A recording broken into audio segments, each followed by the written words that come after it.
Yami amwemi Sharon you talk. E Sharon will be a go or some vai you talk. When I go me vai only na ata. E ya we a go ko ni a get rest in peace. Ni ala wubu.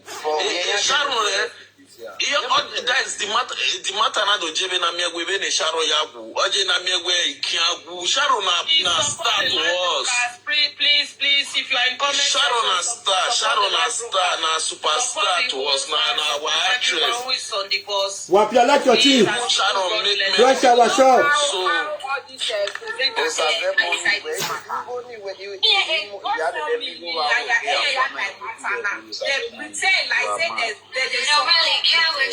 Will that go for me?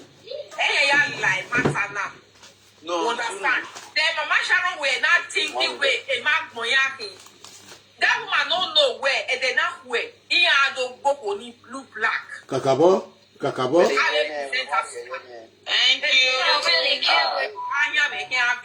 Thank you, my darling. May your pockets never run dry. Allow us supported the asshole, allow us supported the host as well. Support the host. A matter. Get bang or wild swing a great end in there. It almost let that dog concerning ye Sharon.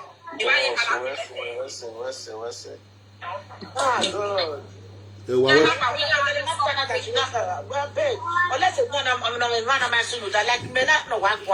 When you hear Sharon, you didn't make it. But I know what my grandmother passed through. I know what she passed through. And I know what I miss in life, in my own life. Because of why, you need to know what I passed through.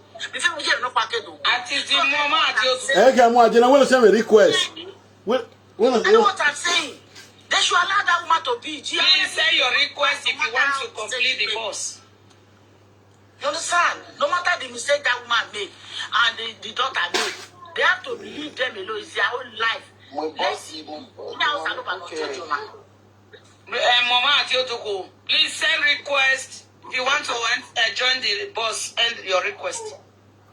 Send me a request. And also support the live broadcast, please. Send me a request.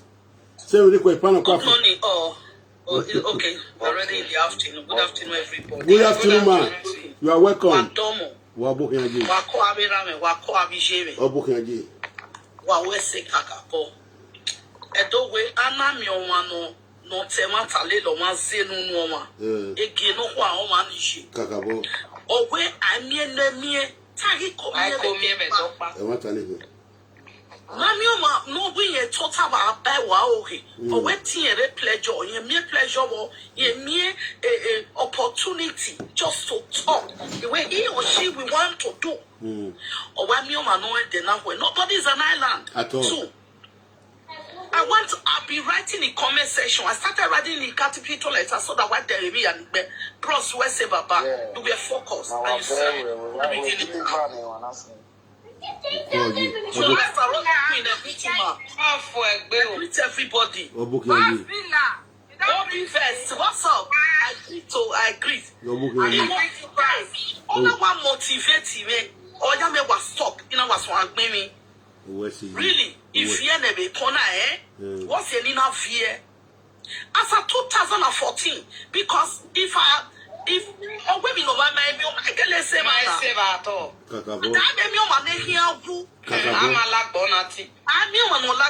Everybody is only praying for long life. He enjoy the fruit of his labor. Yes, who said, yes,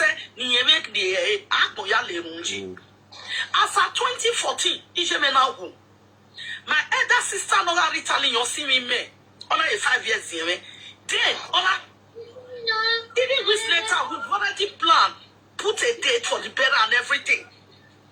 It was a church today, I went our TV, where sister, you know, where was soon. Oh, we remember not 20 years. That was how I lost my elder sister. Jesus. Mrs. Sorry.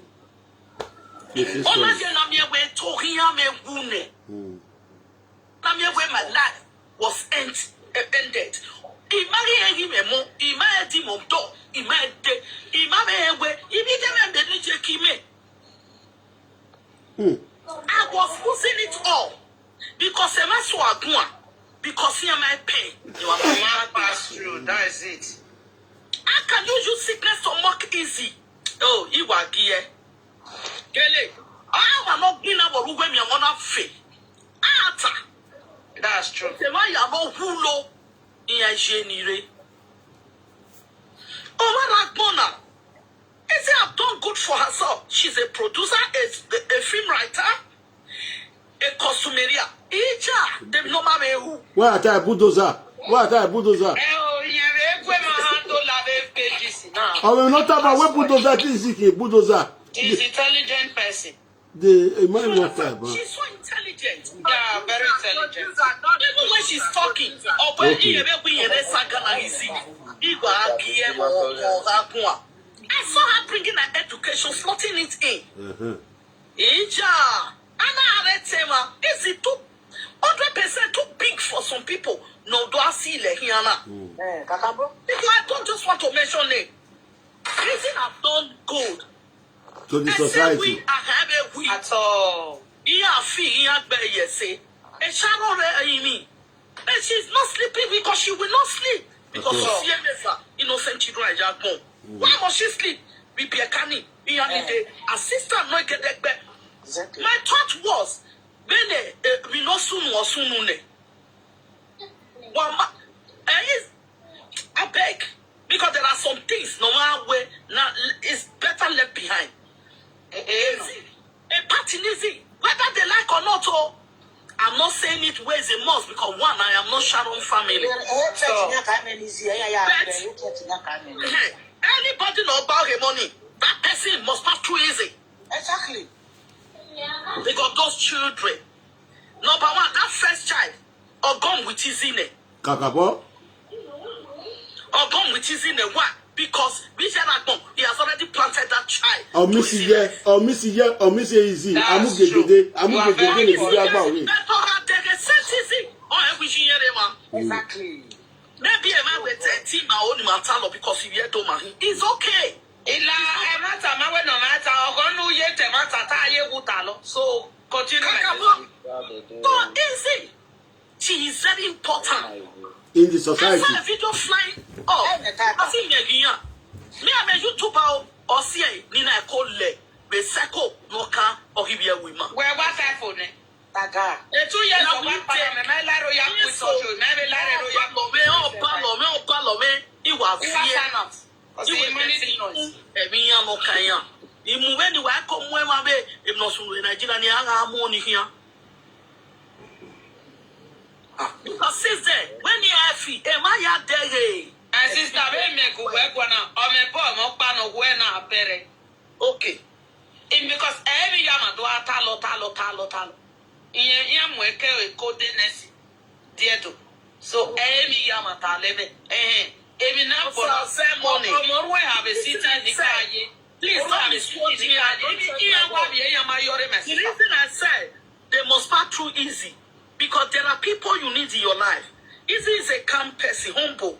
She will be able to help mommy. Sharon. She needs her too. Each of them need each other. A presenter only a lion weapon. A presenter only a lion weapon. This is too more that you have is during death. That child, the first one, is missing her mom and is missing the second mom easy. Of her money. Imagine. You said, brother, wait. We are all one. We are all Benin. Our money now get committee. Lots of mothers die during death. Whether you committee, we say comment section. We want them every time. You are very right now. Yes, the kids go on because it is people that will take up there. We need an assistant of physics because she's a girl. Taro mommy is already also growing old. Only she cannot stress that stress. Okay. She cannot be running up and down. She don't need it. They will take the children to the hospital. They will take them out. They will do everything. Can they take care of that child? The answer is no. She also needs an assistant.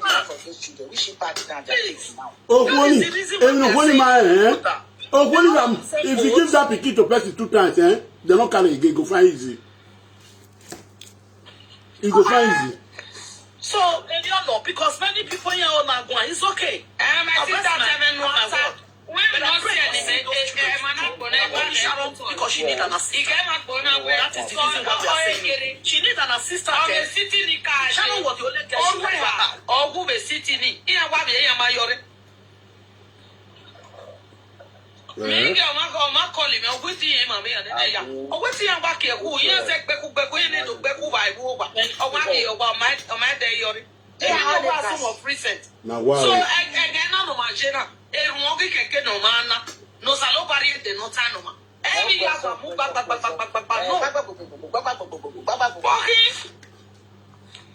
Okay, maybe I tell you, Papa, we should help me at the help for my channel not to take off the children. I was Error, my sister, error. No, okay. You see, and after 1 month, 2 months now, the matter is end up. Then the woman will continue to struggle with these 2 children alone. If you want to go to toilet, the children, you don't see the children will be lacking when time come because the woman is already old. I was trying to use myself now to give an example because I was like Sharon, the last baby of Sharon when I lost my mom. I don't know the color of my mother. I know what my grandmother passed through because she's no longer young anymore. She's old. She needs people around her to help to take her. My grandmother said, I will not take this baby. How long this children is going to come up?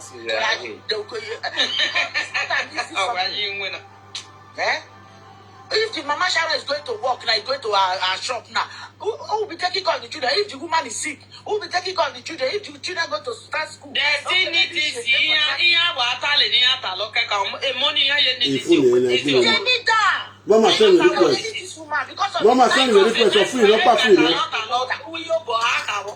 If you remember the good times of the children, mother and now, she will continue to take care of those children. So now don't use Pepe Bodina to drive her away and I'm not going to get any help for this life of these children. Now,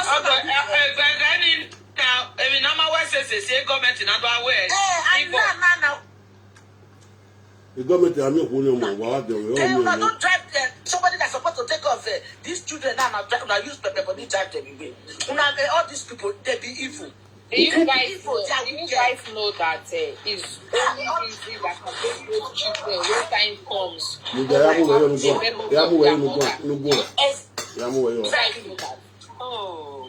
children need this more than any other thing. I just pray make government not collect those children. God will not allow that.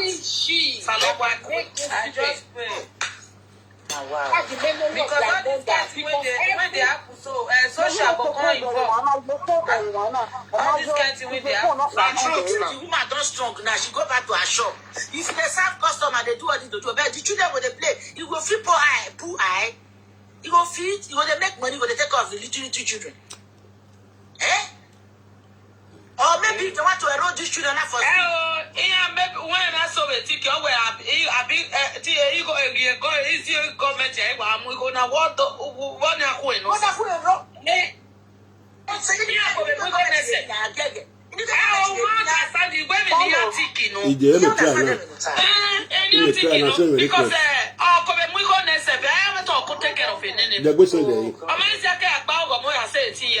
The next 10 years, when they take you a day in life of these children, then they go school, they can't go alone. If they come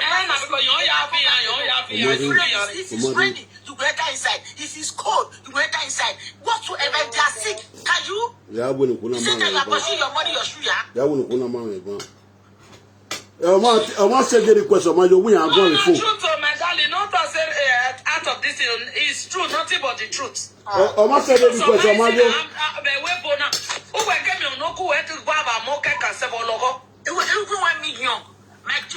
first children when I tested them be twins. I know if I want to go to toilet, you can go to toilet you. The only one thing where I close door of my toilet when I want money. My children go and put out for electric. Both of them they were dragging electric. Thank you. When I read the comment,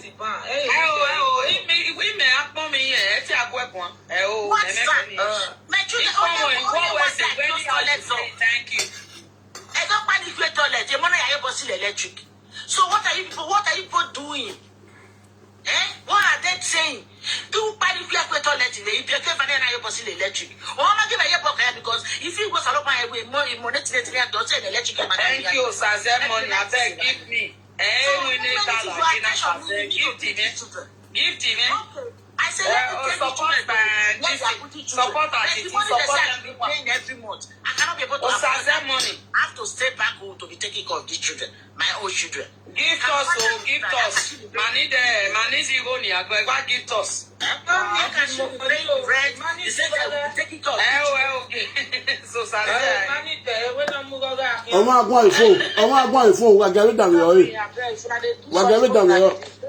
What you listen to person waiting for phone? You are trying to destroy other people. The mother of the children I don't buy, but you gather your own. But you are still using the person that might make your money when you take feed your children for us. He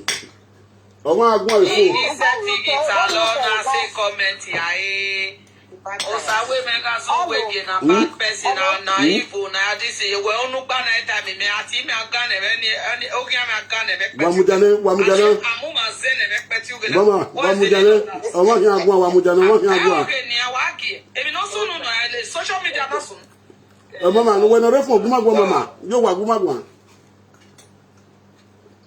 Hello, any of my letters Masama. You were passing, you were passing, Eto Magba of Banania. But a Kenuku and Zero. Only no one get the presenter. But you are telling us, no one get a presenter. Oh, bless you. I don't know him. You know, when I get presenter, the presenter will tell you way.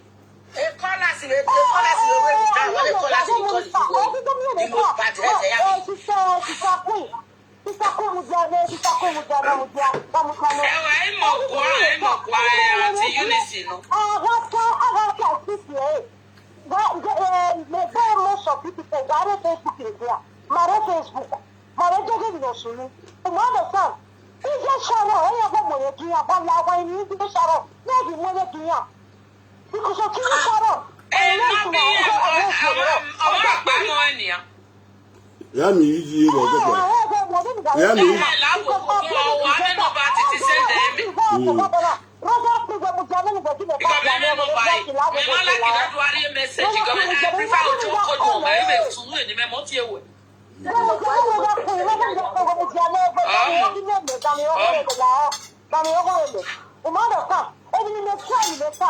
because once you go matana to Gapana, then the no finish. Now, like those what they get in the Geniki, then the Garovia, is a Sharon.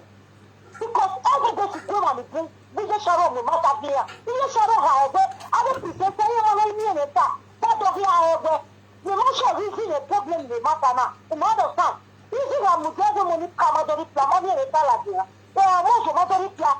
Oh, well, enemy knows his own. That's true. The problem is that when you are when you give when you that when you have the no and you should have you but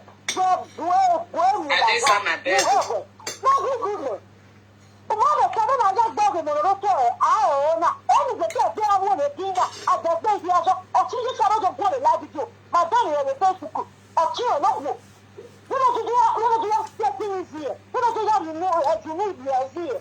And we have a work, I didn't have the Facebook. I hear you. So I'm not information here.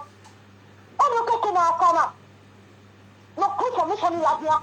That person should stop. Or have to take him up. Only can stop it. You have the war. Because you have the problem. You know, I like to see it. Because I like to do it. Any problem is here. Information here, you like here, or near not one green on the Facebook. Near coming, I'm going to open, near coming, also going to open. I want to know information, I want to let here. I want to come information, and let here, that is true, you are very correct. And any problem is here now, that woman should stop. No money here in peace. No, take any other problem now. Because every day you know the Facebook, you know, connecting up. Or chill, no, or chill, no, you don't play Facebook. I don't tell me. Don't hit me. I'm not the one, not the then imagine a me no nye baby o me do am information of me no gu oge o me no gu ga o me e do amula ti apeti uge e do amula ti apeti uge do am oge presenter mini o money maka we mo it's like you are speaking royal because the bitterness affected you don't know say my auntie wey dey everything na true sha na true right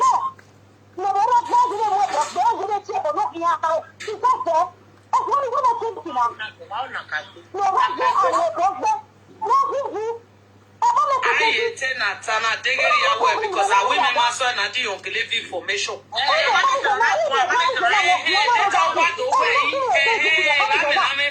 So as far as the man no no he said he was covered I will must say give me when I was so and I will must say there matter no when present I am to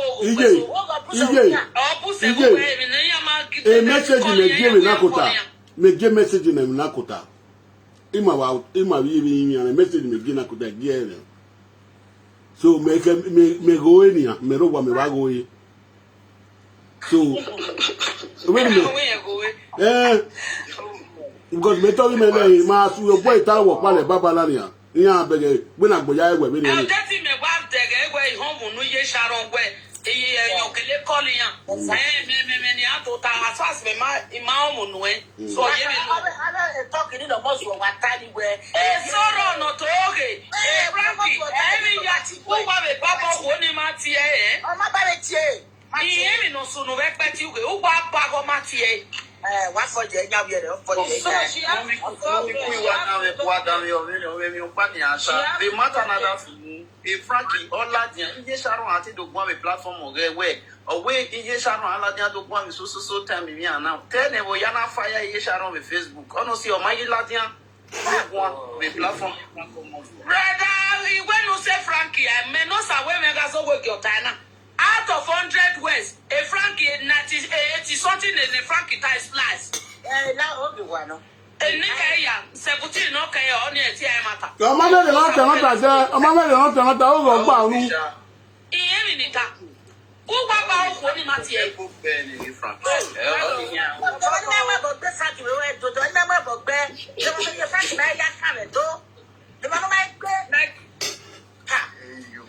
Presenter you again see obi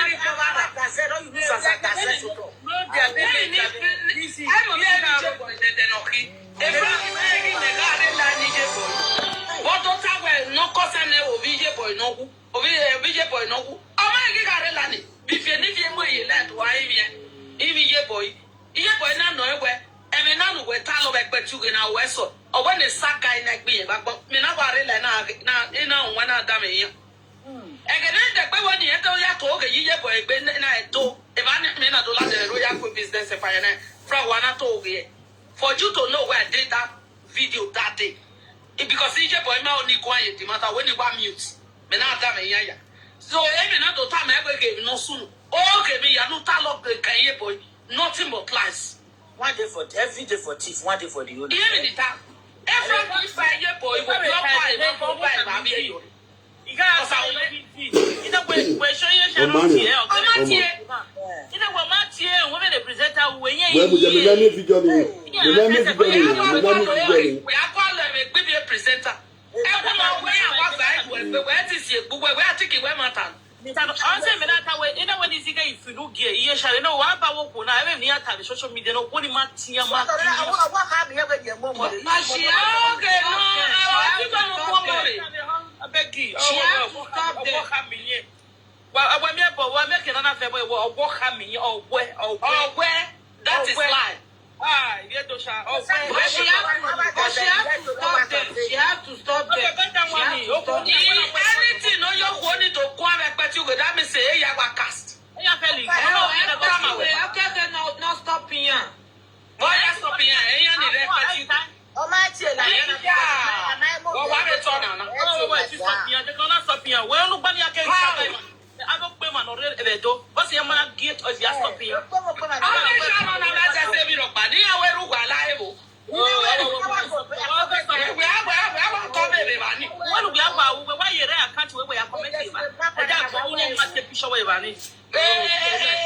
Brother, is a program. Yeah, social media. Nothing level. Na we Elizim and one kidney. Why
okay, you know what about madam. You know what about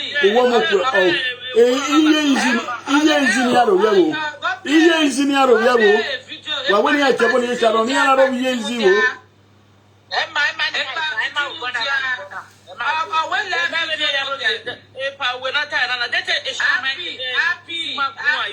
Happy. When live video no day. Or we play first notice. So, on not to attack me with mama. Help you. In my way, you are just manipulate you. They get me. The video I can share it to you. It's okay. If you do that, I'm so happy. Yeah, go play voice notice. I'm not to attack me. I'm not waiting and manipulate movie. Making us a guy. So this is the next person. Bless I mean no way no man.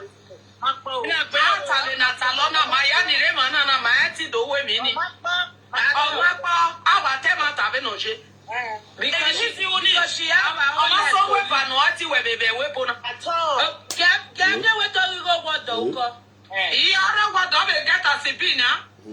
Okay.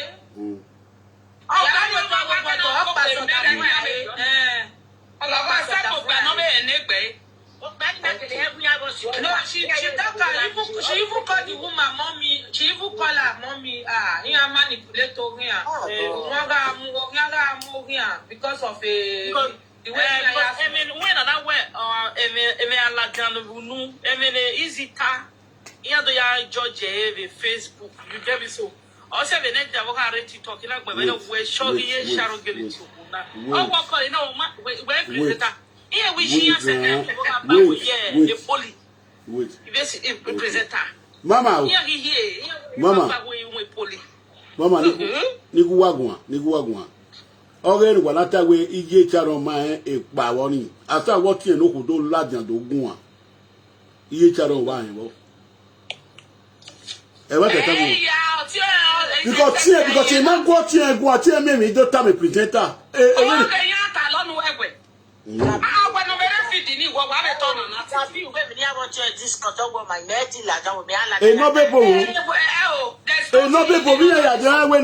Phone here.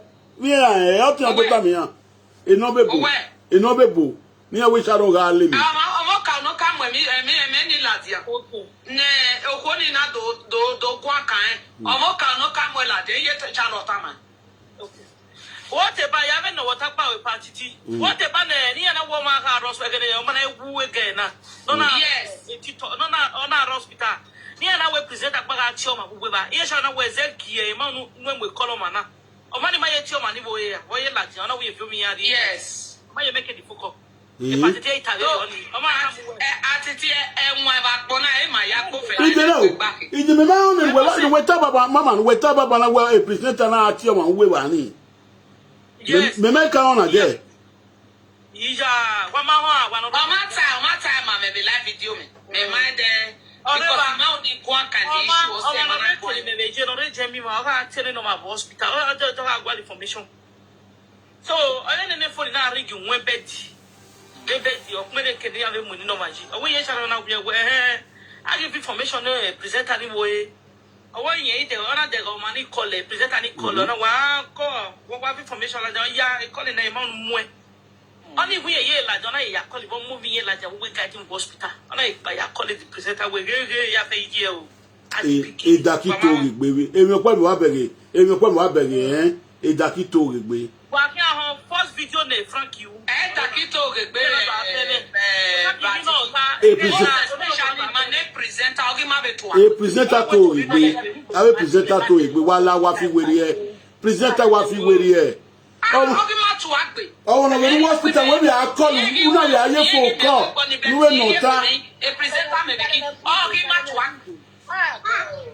Oh, si mo ya kefe kakati ya gbene ya e because wa ye so much ike ma ye ya gbe no ma ye se gbe. Ifo ni era bi je ma wo se fa wo la won poli. Wait, make the talk finish. I will talk. No, the only thing in me why okay Sharon Okpamen no okay na ready and you normal correct. If first video ni awa ni amu aje social media wa no go ye gak mo anamu aje social media no because information like Mama mudia because Okpamen okay Mo kula pressure wa shop wa shop. Ije me shower shopping. Awe wa shower shop the pinto. Ya say the flower buwe. Because Okpamen any aga gbo le mi no ya gbo ma. O ma na mi o na mi maybe ya gbo yen okeke ni anagbe. Anado later find that he go gbe anagbe. Oni ogun no ke Sharon Okpamen. When he me ga je vika and using it because he me da pie. Ijo mo hin. O remember say 5 months. Yeah. Omogo congratulations. Where say mama? It will be a me. We back when he met. You are who I say. Okpamen to another boy be je bu gbe. Ya said you were flower. Congratulations. Congratulations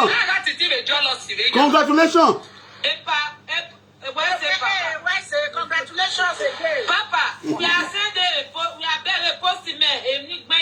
Anyway, my phone is bad for bad news. That was the new way.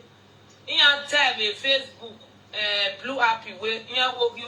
Jesus. I hope you got more vigilant. On my new one lacking, no, because he made that case. Your mommy. So what did you expect? That beer. Although I work here fear. No man, no come with a matter near social media or call. Your was your notion.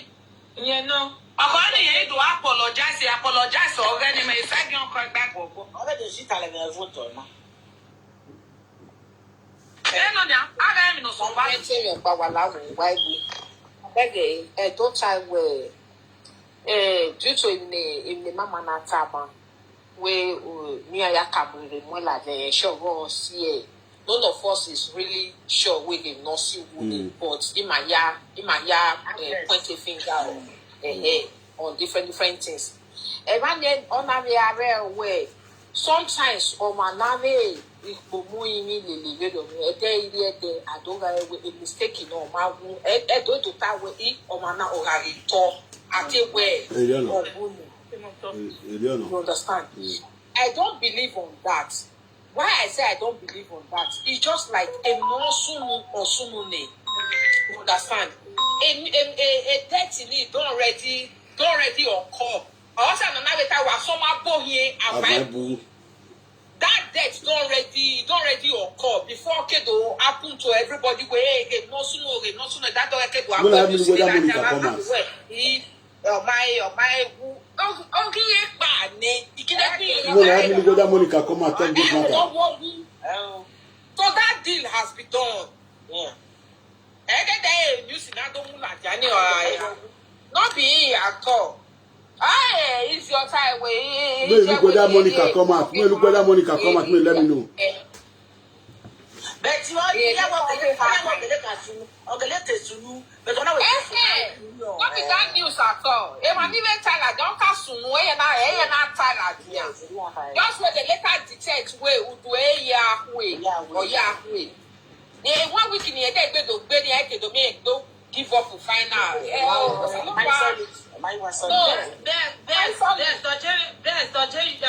are getting me wrong. If no, you haven't telling me. Etu weta banwe utore ya anyo ojebe we ni meje maybe we no ogun maje ogbe no hin ohun and ohun ni the person here ya fiya but another when the matter at social media you another tell we nwe ye ma but egwore eri ma so we eri ani go keke no ya wo go keke no ya gbe oni ya mi because there was one platform. No, so that no one gets him wrong. They're not supposed to even bring that matter for social media at all as a source. No more kid. Okay,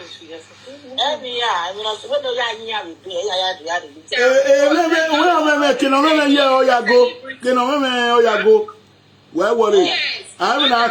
My why worry?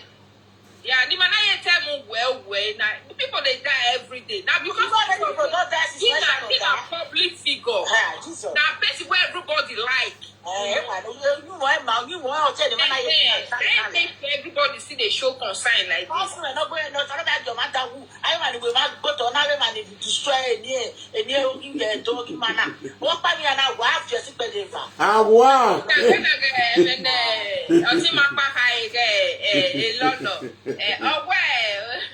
I was alone for and then you watch him now and they'll get it with one.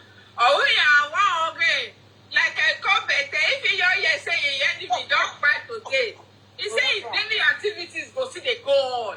It's not going to shake at all. Say what happen. Huh? What did you mind the ass? You see, where you were see. So about the boy, I feel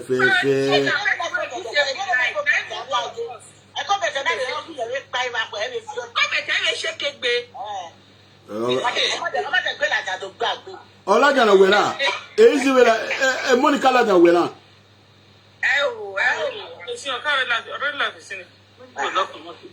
Don't want to tell Bona? Don't want to tell Bona? Ola je gbe so easy. When I send the video. Wa send the video go many dollars yan. Siso we amen. Ina lu arere na. Ilu arere nakota. Ilu arere nakota we lu arere we na. Siso we yen o mi atiko yo hun ni e to ya bo ya de. Okay. Ya ka ga ene. Ayin isi we dia ba na isi e la dia. O Monica is saladian. Imagine uwe ge ya to te fun pa me ma Now forget about Sharon matter, make una support very that man. Victor. Only another wahala o. Meje ban. Ije, abije me wa agui, ya ka watch video na une. You can watch any. Wala wa agui. Because emi abugbegi ma. Yeah, look at it. Do live videos. Emi abugbegi ma. Yeah, why? We better you want to get us bio. Ya ka ya mo aye la le pe e na fi ma. Oh, you. Maybe I no se bo ka die bi na yo. Ani. When the Timon of Okparia awa. Ma na ja wa de bu awo. Iya gwale no be bo, ma gwale no bo ni rere. Wa go wa de. Yeah, Maria la ja na we. Wa de do address wa. Ali so no ni be la ja to gbina yi eh. O ma be address anybody wa de judge. E ma o. But you need really sure the man na ti ta bo na. Wọ́n lè lò pé abẹ́ ọ̀pọ̀ lè ẹ bá ẹ jẹ máa. Emma, if once we dey talk now, self. Atiti na mana gboya enya. Iya lele. Na mani ya lele be koko. Ja Atiti alele ba na Atiti se ba le kere da ade. How long they won't continue to they hide that boy? They go. How long? Ego awo mama la ta wa do ko no play They be don't know no. about the age. Eso ko no le be wa de ku we wa no play be for mala ta wa do. Oko na ya yo be street, na yo udu. Now wow. Nobody is talking about Sharon church father. That is what I'm saying, Nana. What about the man? What about the baby? If they never marry, baby father, be what they call. Wow. Most of my beggar ni na most be no bia na no mure. Monica ma beggar ni na most be no bia na no mure. Na do no ekeno de kere da ade.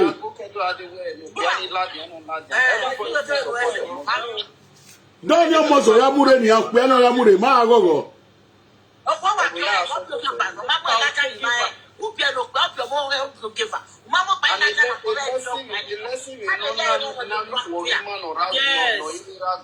This is a big lesson. We are the weapon. I'm winning in Africa. Atiti no be person. Atiti no be person. Atiti no be person. Atiti no be person. Si o bu person na o maladia. Iya bungbe.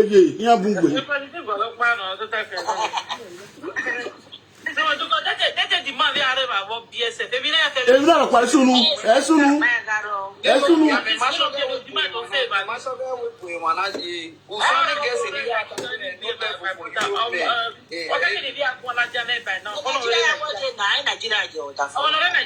No level for Europe men. Now, we can level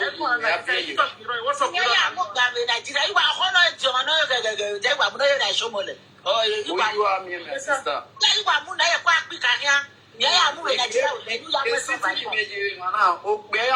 Esisa no gwani mugba we la jani ge. Mugba we la jani ge. Esisa no agwa ba we ki an awon do Nigeria ya wa magba wa maleje. Mugba we la de. Mugba we la jani ge.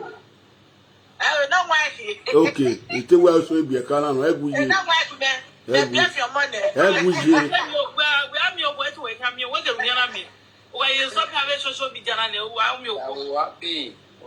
Thanks for the following. I will follow you. Wapi like your tea, wapi shower shop. Oh, shower. Well, you stop social media. I'm your go. Mommy, go first. You wear the basket. Oh, see, I'm here. Like Me we saga ni ha. E me good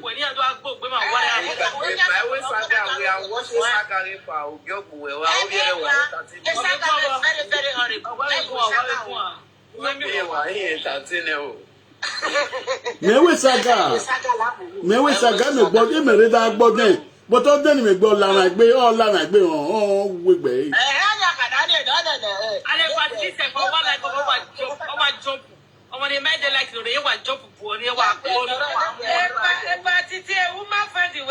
Ani ki wo.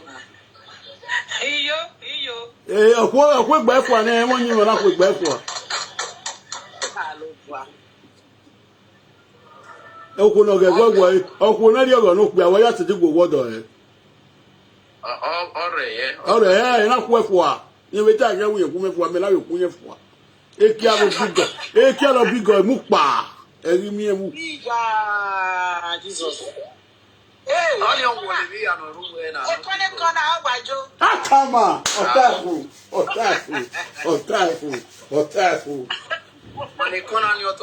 Akama. Owe keniya, una gwalu e ona ma gwalu e ma.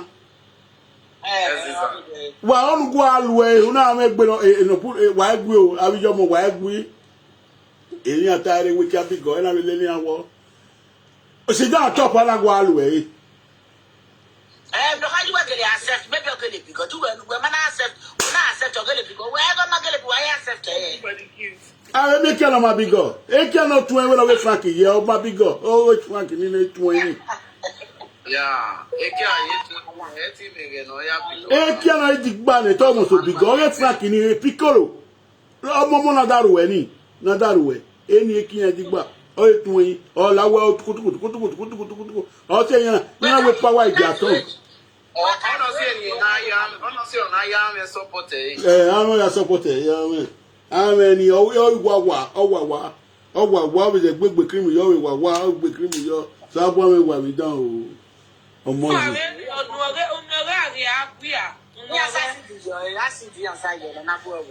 Oh, no, below. Woman, we are Bologna, Lalue. Well, we are here. We are here. We are Binugo, but we are. Yes, now their lips you they look. Ukuya da bapo, ri ya mo so ape kan ni. Ukuya da ba. Awo wetin e maintain nu e. No ya we laluwe, o ya we dey maintain nu e. Upo da bapo.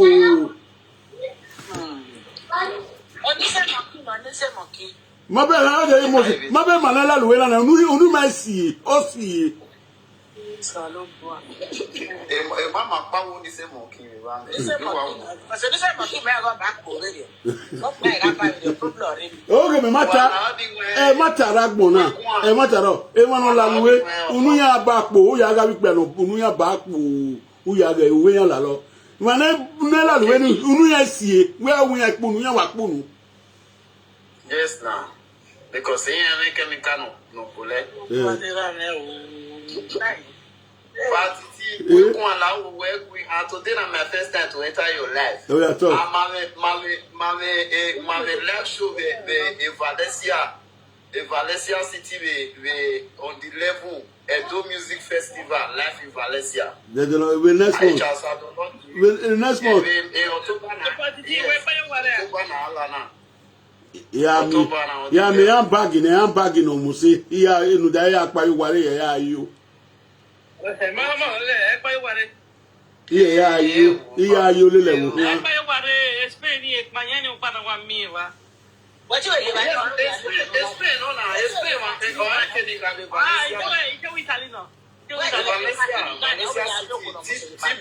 Tipo entertainment. I will chance at the We are here party so that we can have me who. if I can't have your good, I like it now. Damn you, damn you. I will appreciate if you will be here that day because I do music festival. Next month. Yes, on the level. Yeah, I need my amigo never any. Yare. Oh, I well, you know you were to read as in. I will message you. Okay, Yare. Next month, Yare. Me go never. Mo to amujo na re. 4 hours is one. Yeah. 4 hours is one. La training better. Training is faster. Yare. Valencia City. Edo Music Festival avec Chasso Sadolo ya Emunguga Sagi Skimia all of them so on and so forth people different places. You try need you now. And they have said they have been knowing that. Okay, no problem. Say they go. You try need you now. Because you have me be me travel. Okay, work by 3 years. You might travel. You only travel. Because if you know any man who is seeing in now 2 years, do mu ena do aya kori pe na do agbele. Ate ya wa la luwe na ave la le period. Ala la le sagin. Ave no mo kia fu no ba no arupon fu abi dagbo na ni pe ma ko na yan fi oligi yewo. Ni ma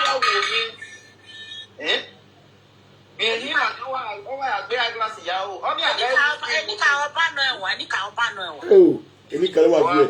We are meeting. Dime no. Ilawane. We give more women. Omeme boy. Omeme no.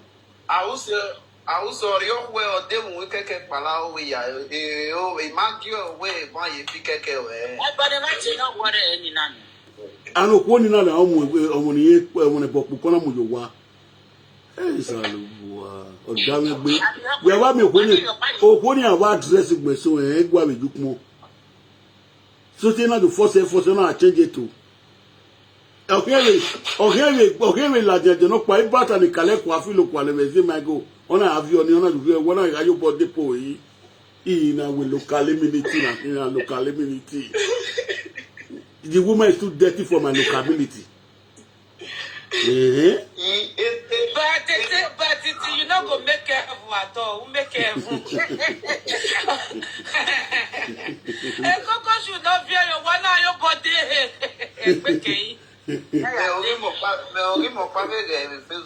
If you like, I say, collect one, collect what I like, one, collect what, but I feel like what, make one out with you. Bali. Eh? Oh, my, your money like here. And wherever you want to come, and I will feel where you're there. Everywhere there, I will not get $1. And I will too dirty for my local. No dirty here, though. Oh, wait, Tony Amu, a bone straight. A master team will not be 30 years in a robo.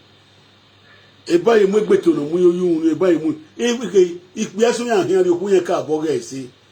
And both part never about the mess open no be any being named me. We are you.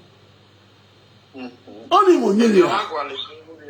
I know your mamma, you want to cow, who give a mamma, who bogi a mamma, who bogine. Nation, for nation. Yeah, Okay, Gemini Sununa will die and that Durono. Italy for that matter. And that Durona Sunu, we're making another bit on this Sunday.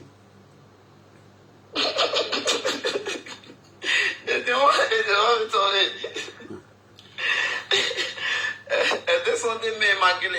I just saw the area been on this Sunday. Type bad Duro, no Yaria Duro, Amaria Benebetri Mosarine. We're not the game, Magmo, then make your game Magmo. A barrier sojourn in Italy. Aduro. After years, after 10 years, the body area Aduro want to not take it. Bueno, de Bella. Oh, me, Ariela Janana. Why beg of him? I just on the area, and Medimo de Aria, Medimo. A Benadino, I just on the baby, Wamabega. Bueno, the Giola, the Wabe Pushka ship. Equestora win a weekend. A only here the Yagushi man, or we are been here this Sunday. Local immunity. Why Napoleon and for Johnny Mune? Blue paper are in a blue paper, only a bit 3 months. Or do a camping and I left one was only now. Or left one couple with I don't know who you are. I saw one more. I will have video. Again. Well, we were going to go now. We live video on that woman wanted the women. You were wagging on our magmo.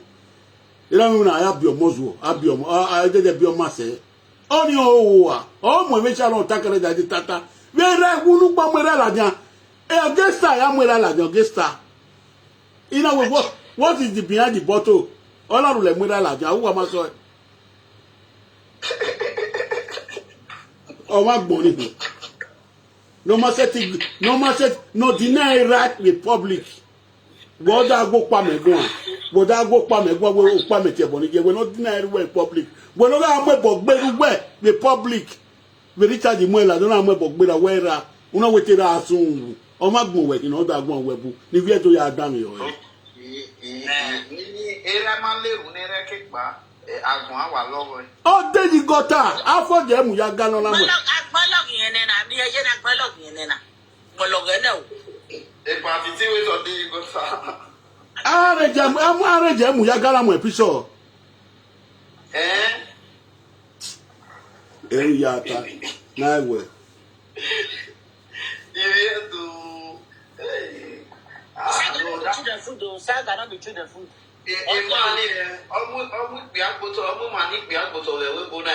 Bene na diary, ebere ina ri na die. Era ga dere de igota. O era bi bene de gbe na da. O boy ina ni we ni. Ime no ta we ru no je. Owo yo wo da yoni, o yo da yoni ya we ri egbo igbinigbina ya gbina we gbo. O pia opopo yan apegbe yan straight we gbin yan.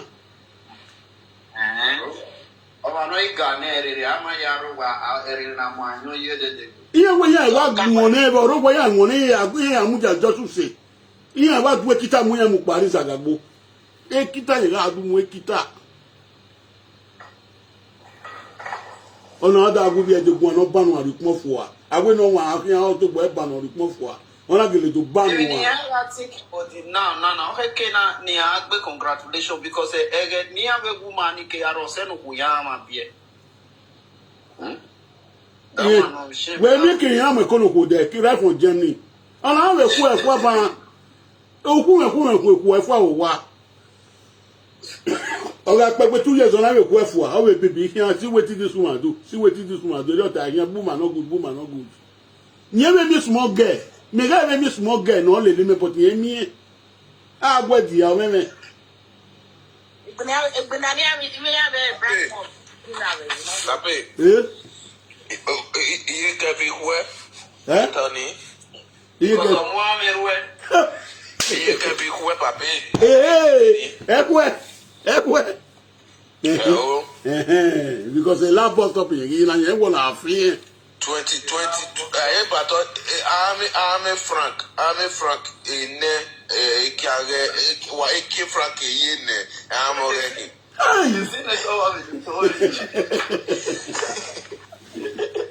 what yeah. Becky was yameju. Becky was yameju we ogwe de wo we ah. Imoni go ya gbe. Ya do pe record ma wa. Ya do so ma pe record ma wa. Oni boy. Every Oh, we are senator na bad guy. So we want we are we want sing. It's my brother. It's my brother. Oh, we can be where. What a last bus stop you know ni we mine.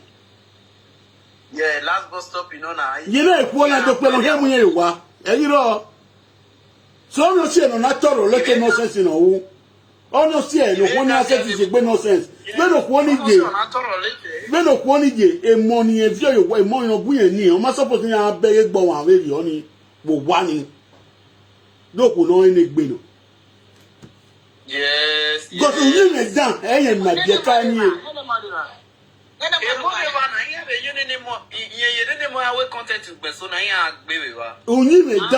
Onyi me dan ma yan yi e de gbe aso awon yan be ati awon yan be ati kankan da cause odo je we no leti wa we yan for January to December pe ni yan re wa ejo pa gbe yo ma wan yan e boni wa mi ore yen wan yan gbe mo pe ni agbo pe na e omo su na wa mi oge singo modaya ko hu yeah, you journalist. Most men nekere na te keveni. Eyan ni aso agbo mo so but wo se ni je me na mama re ra me. Wo se ni je me na mama re ra me. But we are total stereo how why you boy we stereo and of moto at this time of the beg me ana.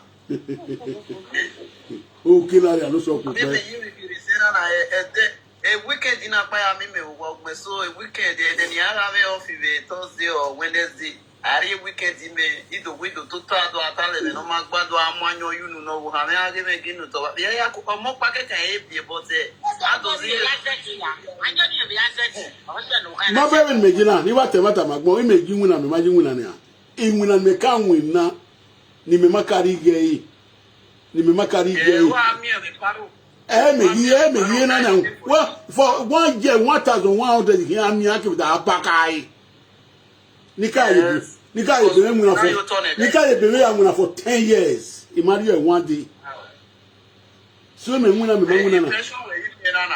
Okay, agba me mi go be na gun So we can see the direct work give Facebook dey no ma dey no you survive. Yes. Only Facebook ya ni ai. Yeah, we pawani na. You know we pawani, he do la you da. The man winner, he will laugh for 2 years. 420 army on ikawe yo tone akemi be ikawe yo tone. Yeah, that is succeeded. So the say kiss no buy ye me ya ye me entitled to chop it. Ya we mi muna wa kwa na be fia ibe ya nwuna ya we mi ma ibe ade ido we iya so wa bi ya gwagwa yan I'm not a egbe type wa se social media de gbogbo mama o ye ma gbon e ba wo yan e ba ya do ni ebe ni we de Sunday e police ani no ni ebe ni we de Sunday wa gbe in paper Sunday. Well, was paper document Sunday accusation I have been given to you. What we Sunday document. it's a good Sunday document. That was the question. Am I way the Sunday? Yeah. For Italy, where for come on? Yeah. Oh, wow, I told you. Wow, Jaji, oh, when I don't get my money. When me giogi me be, me go la Jaji mo na do gie ma wa. Wa we no do giogi na ogi me na ina gie, wa we no do giogi. Come here, Atiti. Oh, we mami aga ji me go we ku ni me be. E ku ni me be. Me wa me no ra we bo iri wi na be restaurant ni na wa na ji me go be pe ti o we ri anti photo gi yan ri wa. Jesus. So, ime intamu we na we ebe no we ya social media. Emi ya do atalo. Ato, oge buku. When no waja oge social media, partition, you are on your own. Yes, so. But taketa no fana, we me taketa no fana modo. We me bona de. Taketa no fana. Mi data si me yaru we. Ya kan date get bania. E dey jemi. Ya wa ye ni yan wa press e wa dey go yiwo. We me bona. Exactly. My credit card now. We wa mo make we bonu da le wa so okere da ade. We ma emi bu ni lost ni recover back ni ha. What are good go. E yo de otamwa. I motor me mo aje Paris, I motor company we no. I motor company we ga me company we na. I mo boss e ga control. So what are you with me? Emi ya me de gbe no de gbe rasi pa na rasi na e ku emu wa ya. What are you? Ọmọ ọmọ yẹ sukuu kékeré wọn fi mọ́tò àrẹ jẹ Germany wọn fi mọ́tò àrẹ Paris wọn wẹ ọmọ ní mọ ẹ.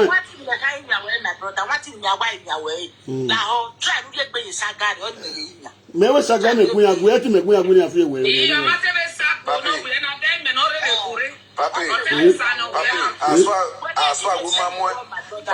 Aswa guma mogo Maria, una mogo Maria, avati mo Maria, unless mogo Maria, mana mo Maria. Understand? Go, you know, be obokiyan, agumagwa. Now, so my brother, I greet you a mass. Obokiyan. Where's Baba Senator? Obokiyan. You did see la gumenta matiti no e we saga. My brother, I didn't mean it to. Mommy, the camera don't buy. In a way, we like a woman, but in a way, the look at them. I see my talent, you know, well, I talent. Where's that guy? He can't remember where's that guy. Because a video when you watch it, because the social media person, very Facebook. What's up when you wrote the time away, say, where did you wear Puyan in the when you were seeing the Salama that we are ready to wear? You were Saka, a Saka Mafiti, almost on a platform. Exactly, money the Saka Mafiti, But I can't get in a calendar, ain't in a will authority, like this one, and I'm making us to be a boy. I can't come. Professor, that's where my brother. No, you're not going to not a matter, my way, more you're not going Mujaka, let us all about where you are, why you made a time. The session I can't where you were, by you were Saka, the camera, you have work where now. Look by you, not fit you. You don't really fit you, my brother. I'm not fit on my fit you at all. Pape,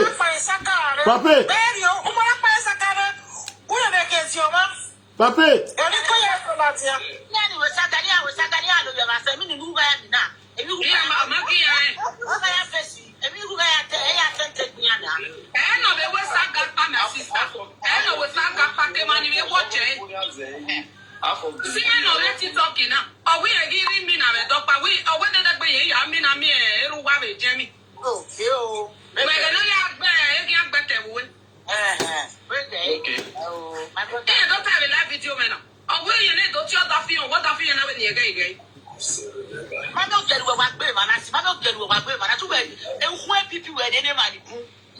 Depression where they manipulate. You need to give a live Atiti.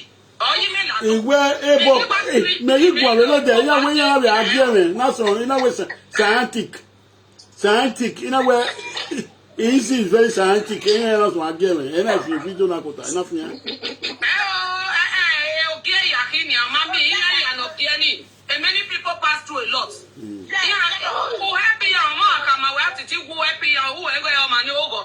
I don't tell my brother, I must not think you crazy. Who knows a person not talk? I'm not aware what doesn't mean so, don't he? When we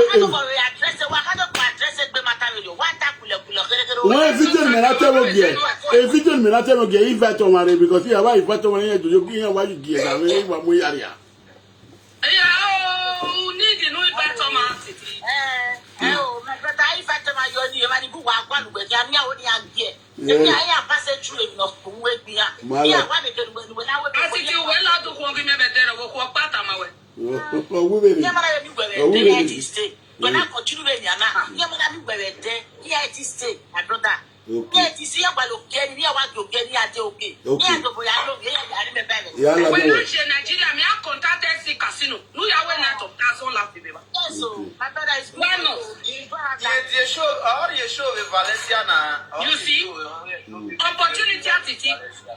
So how you get that talent? So my that day, Nana, here and them scheme ya that all. Nancy Casino, and don't back when you man better kill the actual video. Epago see the position where you talent. When I try to detect this your talent, you have a talent, you never detect it. Yeah, prospect a yes for it. Yeah, prospect a yes for it. I'm waiting in you. Yeah. I was about to talent in Anno. No, dear, like Wa wesi awije me iyan wijo mo ga momo we de wa wesi de ni wari me ya fe wa wesi you need to improve this your matter. We will tell not to ba when the afi ma le pe wa ba we not those funny things. Okay. Let us see the city o ime iyo salo gba dedegbe wa no yen ga ya bi what do I man we viole le pe na do we funny e I want to tell what it is ni me ko le mo gbe we skiti no we o ga me ro mo no abeti ma mi ma no ogu me we yes ya ti ona we ku mu yen ya ti no pa we ku mu yen oh city me we je we ga bi dedegbe me do pie be o wen kakabo my brother hammer e do pa be ti Atiti no we dede no ki am weekend no aga me vacaciones e wa the ticket no wa de Victoria master wale wano ya so kere we mu de sa ma be wo go me na be wo go e o a post e wale no go e di che okay, no problem. me na be dem na be have Mr. Brew me at all those funny things now yeah ma wa port about Atiti everywhere can see funny things we tell us now. I just brother just the time this your talent to move it. Why worry? True Timbo Entertainment, why beg party TV and do blog. The brother what would be funny all the way funny then why watch it your lodge? How was my funny? You got the blow what time was London Have a better 10 minutes by me wa se wari Valencia kele bi go me ka yani e kele bi go me ka agbo ego e kele bi go me ka agbo ge ya ko e ya ka ya ge my brother after this okay comedian no money no practice my sister no I'm your many not just fun you guys keep my brother obey the tax wesi ye wese pe bi na ya yu la jan baby no use another way alaja ni we egbe ba le ku e mo be ki akọ saga okay o saga ni mo saga re odo aya mere ya ri ohun me gbogbo wa sa ya ta ni esa ka ugbo re mi are igo no a ori ese ota Yesu me gwa mi umanari mo nu bia yo to do ari na kwesa fa aye la do adegbegbe ebo ma awon wina ga na ti ebo wina ya fi wa aye la wina wa aye wina o ya la pa be bo dan ya ni wa se ni